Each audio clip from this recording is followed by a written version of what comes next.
Syria, Nigeria, Somalia, Venezuela, Iran 2025-26 കാലയളവിൽ America സൈനികമായി ഇടപെട്ട സ്ഥലങ്ങളാണിത്. റഷ്യക്കെതിരെ ഏതാണ്ട് 5 വർഷത്തോളമായി പൊരുതുന്ന ഉക്രൈനിലും ഉപയോഗിക്കുന്നത് അമേരിക്കൻ ആയുധങ്ങളാണ്. വർഷങ്ങളായി തുടരുന്ന ഗസ സംഘർഷത്തിലും ഇസ്രയേൽ ഉപയോഗിക്കുന്നതിലേറെയും അമേരിക്കൻ ആയുധങ്ങൾ തന്നെ.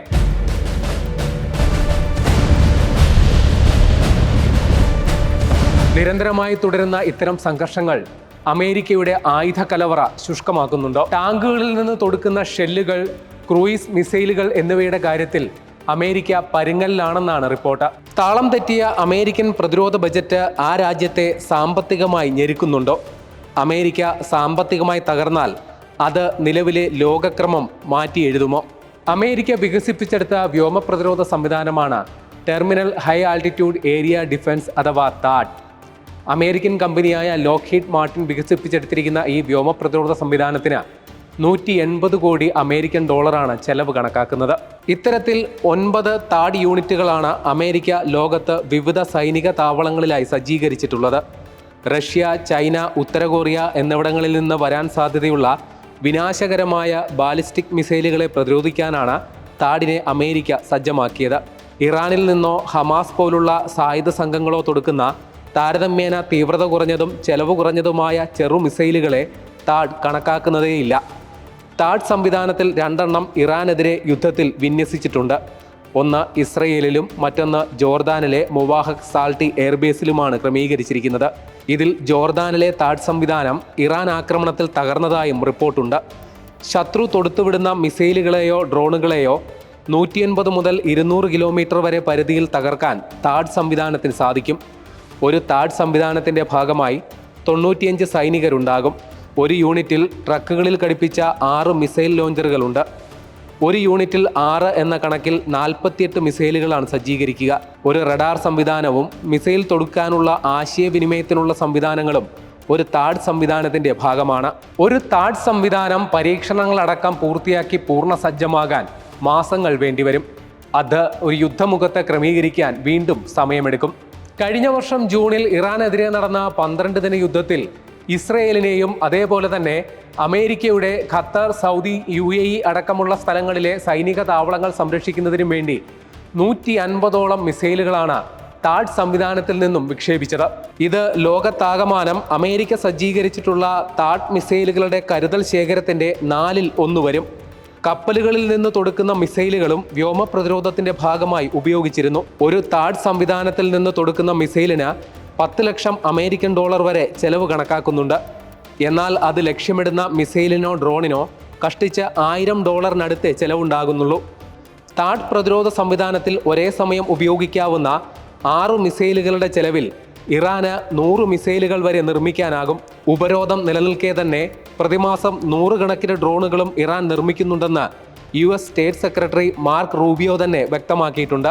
കോടികൾ പൊടിച്ച് അമേരിക്കയും ഇസ്രയേലും വ്യോമ പ്രതിരോധ സംവിധാനങ്ങൾ ഒരുക്കുമ്പോൾ അതിൻ്റെ 4/1 ചെലവിലാണ് ഇറാൻ മിസൈലുകൾ തയ്യാറാക്കി അയക്കുന്നത്. അമേരിക്കയുടെയും ഇസ്രയേലിൻ്റെയും കണക്കുകൂട്ടലുകളിൽ പാളിച്ചകൾ വരുന്നതും വലിയ രീതിയിലുള്ള ആയുധ നഷ്ടം ഉണ്ടാക്കുന്നുണ്ട്. ഇറാൻ വ്യോമതാവളത്തിൽ യുദ്ധവിമാനങ്ങളുടെ ചിത്രം വരച്ചു വെച്ചത് യഥാർത്ഥ വിമാനങ്ങളാണെന്ന് തെറ്റിദ്ധരിച്ച് അമേരിക്കൻ സേന ബോംബിട്ടത് സംബന്ധിച്ച വാർത്തകൾ വരുന്നുണ്ട്. കുവൈത്തിൽ അമേരിക്കൻ വിമാനങ്ങൾ വെടിവെച്ചിട്ടതും ഇത്തരത്തിൽ അബദ്ധം പിണഞ്ഞതുകൊണ്ടാണ്. പാട്രിയറ്റ്, SM-6 എന്നീ വ്യോമ പ്രതിരോധ സംവിധാനങ്ങളും അമേരിക്കയും സഖ്യരാജ്യങ്ങളും വ്യാപകമായി ഉപയോഗിക്കുന്നുണ്ട്. ശത്രുരാജ്യം തൊടുത്തുവിടുന്ന മിസൈലുകളും ഡ്രോണുകളും വ്യാപകമായി പ്രതിരോധിക്കേണ്ടി വരുന്നതിനാൽ തന്നെ അമേരിക്കൻ പ്രതിരോധ ബജറ്റിന്റെ വലിയൊരു ഭാഗം ഈ വ്യോമ പ്രതിരോധ സംവിധാനങ്ങൾക്ക് വേണ്ടിയാണ് ചെലവാക്കുന്നത്. വ്യോമ പ്രതിരോധം നിരന്തരമായി ഉപയോഗിക്കേണ്ടി വന്നാൽ ആഴ്ചകൾക്കുള്ളിൽ അതിനായുള്ള സാമഗ്രികൾ ഇല്ലാതാകുമെന്നാണ് വിലയിരുത്തൽ. അതിസങ്കീർണ സാങ്കേതിക സംവിധാനങ്ങളായതിനാൽ തന്നെ ആവശ്യാനുസരണം ഇത്തരം വ്യോമ പ്രതിരോധ സംവിധാനങ്ങൾ നിർമ്മിച്ചെടുക്കാൻ സാധിക്കുകയുമില്ല. ഉക്രൈനിലോ ഇൻഡോ പസഫിക്കിലോ നിലവിൽ വിന്യസിച്ചിരിക്കുന്ന സംവിധാനങ്ങളെ പെട്ടെന്ന് പുനഃക്രമീകരിക്കുന്നത് പ്രായോഗികവുമല്ല. സുരക്ഷാ ആശങ്ക വർദ്ധിപ്പിക്കുകയും ചെയ്യും. ഇറാനിൽ യുദ്ധം ആരംഭിച്ച ആദ്യ ദിവസം തന്നെ അമേരിക്കയ്ക്ക് $730 മില്യൺ ചെലവായി എന്നാണ് കണക്ക്. യുദ്ധത്തിനായുള്ള സന്നാഹമൊരുക്കാൻ മാത്രം $630 മില്യൺ ചെലവാക്കിയെന്നും കണക്കുകളുണ്ട്. കപ്പലുകളെയും സൈനികരെയും അടക്കം സജ്ജീകരിക്കുന്നതിന് വേണ്ടിയാണ് ഈ ചെലവ് ഉണ്ടായത്. അമേരിക്കയുടെ ഏറ്റവും വലിയ വിമാനവാഹിനി കപ്പലായ USS ജെറാർഡ് ഫോർഡിന് മാത്രം ഒരു ദിന പ്രവർത്തന ചെലവ് $65 ലക്ഷം. കഴിഞ്ഞ വർഷം യമനിലെ ഹൂത്തികളെ നേരിടാൻ നടത്തിയ സൈനിക നടപടിയിലും സിറിയ, നൈജീരിയ, സൊമാലിയ എന്നിവിടങ്ങളിലെ സൈനിക ഇടപെടലുകളിലും അമേരിക്കയ്ക്ക് വൻതോതിൽ ആയുധനഷ്ടം ഉണ്ടായിട്ടുണ്ട്. റഷ്യക്കെതിരെ ഉക്രൈനെ സജ്ജമാക്കുന്നതിലും അമേരിക്കൻ ആയുധങ്ങൾ നിർണായക പങ്ക് വഹിക്കുന്നുണ്ട്. വെനസ്വേലയിൽ നടന്ന സൈനിക നടപടിയിലും ഇറാനെതിരെ 2 ഘട്ടമായി കൈക്കൊണ്ട സൈനിക നടപടിയിലും അമേരിക്കൻ ആയുധങ്ങൾ വലിയ തോതിൽ ഉപയോഗിക്കുന്നുണ്ട്. കഴിഞ്ഞ വർഷം നടന്ന സൈനിക നടപടിയിൽ മാത്രം താഡ് സംവിധാനത്തിൻ്റെ മിസൈൽ ശേഖരം 25% കുറഞ്ഞിരുന്നു. പ്രതിവർഷം 96 മിസൈലുകളാണ് താഡിനു വേണ്ടി ലോക്ഹീഡ് മാർട്ടിൻ തയ്യാറാക്കിയിരുന്നത്. അത് 400 വർദ്ധിപ്പിക്കാൻ അമേരിക്കൻ പ്രതിരോധ മന്ത്രാലയം നിർദ്ദേശം നൽകിയിരുന്നു. പാട്രിയറ്റ് വ്യോമ പ്രതിരോധ സംവിധാനങ്ങളിലെ മിസൈലുകളുടെ ഉൽപ്പാദനം പ്രതിവർഷം 600 ആയിരുന്നത് 2000 ആക്കി വർദ്ധിപ്പിക്കാനും നിർദ്ദേശം നൽകി. കഴിഞ്ഞ ജനുവരിയിലാണ് ലോക്ഹീഡ് മാർട്ടിനും പെൻറ്റഗണും തമ്മിൽ ഇത് സംബന്ധിച്ച കരാറായത്. അന്താരാഷ്ട്ര രാഷ്ട്രീയം കലങ്ങിമറിയുകയും അമേരിക്കയും അവരുടെ സഖ്യരാജ്യങ്ങളും വിവിധ സംഘർഷങ്ങളിൽ ഏർപ്പെടുകയും ചെയ്യുന്നതിനാൽ പാട്രിയറ്റ് അടക്കമുള്ള വ്യോമ പ്രതിരോധ സംവിധാനങ്ങൾക്കും അവയിൽ ഉപയോഗിക്കുന്ന മിസൈലുകൾക്കും വൻ ഡിമാൻഡാണ് ഉണ്ടായിരിക്കുന്നത്. ടോമഹാക്ക് ക്രൂയിസ് മിസൈലുകളുടെ ലഭ്യതക്കുറവാണ് അമേരിക്ക നേരിടുന്ന മറ്റൊരു പ്രതിസന്ധി. ഇതിനെ മറികടക്കാൻ JDAM പ്രസിഷൻ ഗൈഡഡ് ബോംബുകളാണ് അമേരിക്ക ഇപ്പോൾ ഉപയോഗിക്കുന്നത്. കപ്പലുകളിൽ നിന്നോ അന്തർവാഹിനികളിൽ നിന്നോ തൊടുത്തുവിടുന്ന ദീർഘദൂര ക്രൂയിസ് മിസൈലാണ് ടോമഹാക്ക്. $13 ലക്ഷം ഒരു ടോമഹാക്ക് മിസൈലിന് ചെലവ് കണക്കാക്കുന്നത്. ഇവയുടെ കരുതൽ ശേഖരം കുറഞ്ഞതോടെ പ്രതിവർഷ ഉൽപ്പാദനം 1000 യൂണിറ്റിലേക്ക് വർദ്ധിപ്പിക്കാൻ വൈറ്റ് ഹൗസ് അധികൃതർ നിർമ്മാതാക്കളായ RTXന് നിർദ്ദേശം നൽകി. ഈ വർഷം തന്നെ അടിയന്തരമായി 56 ടോമഹാക്ക് മിസൈലുകൾ കൂടി വാങ്ങാനും നടപടി ആരംഭിച്ചിട്ടുണ്ട്. വില കൂടിയ ആയുധങ്ങളിൽ നിന്നു മാറി വില കുറഞ്ഞവ ഉപയോഗിക്കുന്നതിൻ്റെ ഭാഗമായാണ് ടോമഹാക്ക് മിസൈലുകൾക്ക് പകരം $30,000 വരെ ചെലവ് കണക്കാക്കുന്ന JDAM പ്രസിഷൻ ഗൈഡഡ് ബോംബുകൾ ഉപയോഗിക്കുന്നത്. യുദ്ധവിമാനങ്ങളിൽ നിന്ന് തൊടുത്തുവിടുന്ന ഈ ആയുധം ഉക്രൈൻ സേന റഷ്യക്കെതിരെ നിലവിൽ ഫലപ്രദമായി ഉപയോഗിക്കുന്നുണ്ട്. അമേരിക്കയുടെ പ്രതിരോധ സാമഗ്രികൾ നിർമ്മിക്കുന്ന കമ്പനി മേധാവികളുമായി അടിയന്തര കൂടിക്കാഴ്ച നടത്താൻ അമേരിക്കൻ പ്രസിഡന്റ് ട്രംപ് തീരുമാനിച്ചിട്ടുണ്ട്. ആയുധ ശേഖരത്തിലെ വിടവ് നികത്താൻ സ്വീകരിക്കുന്ന അടിയന്തര നടപടികളുടെ ഭാഗമായാണ് ഈ കൂടിക്കാഴ്ച. ലോക്ഹീഡ് മാർട്ടിൻ, RTX അടക്കമുള്ള കമ്പനികളെയാണ് കൂടിക്കാഴ്ചയ്ക്ക് വിളിച്ചിരിക്കുന്നത്.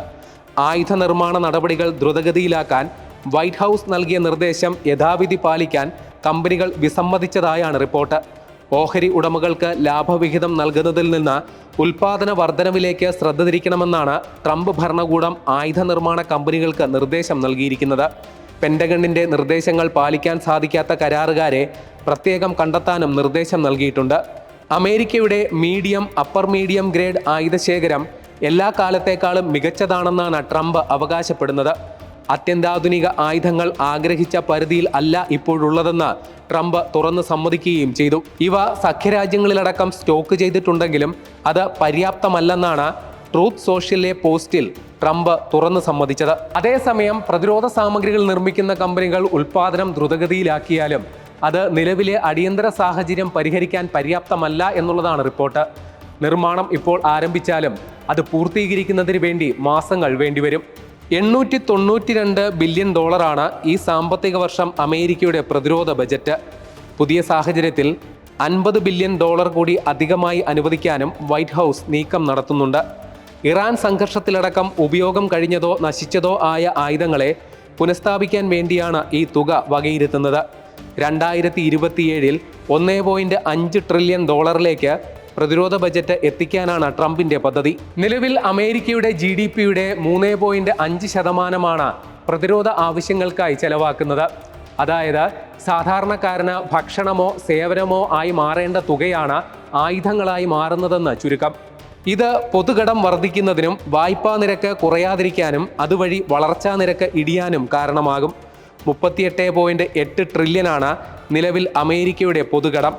പ്രതിരോധ ആവശ്യത്തിനായുള്ള ചെലവിൽ 1% വർദ്ധിച്ചാൽ പോലും ദീർഘകാല അടിസ്ഥാനത്തിൽ രാജ്യത്തിന്റെ സമ്പദ് വ്യവസ്ഥ 9% വരെ ഇടിയാൻ ഇത് കാരണമാകും. പ്രതിരോധ സാമഗ്രികളുടെ നിർമ്മാണം വർദ്ധിക്കുന്നത് അതുമായി ബന്ധപ്പെട്ടിട്ടുള്ള വിതരണ ശൃംഖലകൾക്ക് വലിയ കുതിച്ചുചാട്ടം ഉണ്ടാക്കും എന്നതിൽ സംശയമില്ല. എന്നാൽ കൃഷി, ആരോഗ്യം, വിദ്യാഭ്യാസം അടക്കമുള്ള മുൻഗണനാ മേഖലകളുടെ വളർച്ച മുരടിപ്പിലാകും. സൈനിക വൃത്തിയിൽ കൂടുതൽ തൊഴിലവസരങ്ങൾ സൃഷ്ടിക്കപ്പെടുമെങ്കിലും അത് പൊതുവായുള്ള തൊഴിലില്ലായ്മയ്ക്ക് പരിഹാരം ആവുകയുമില്ല.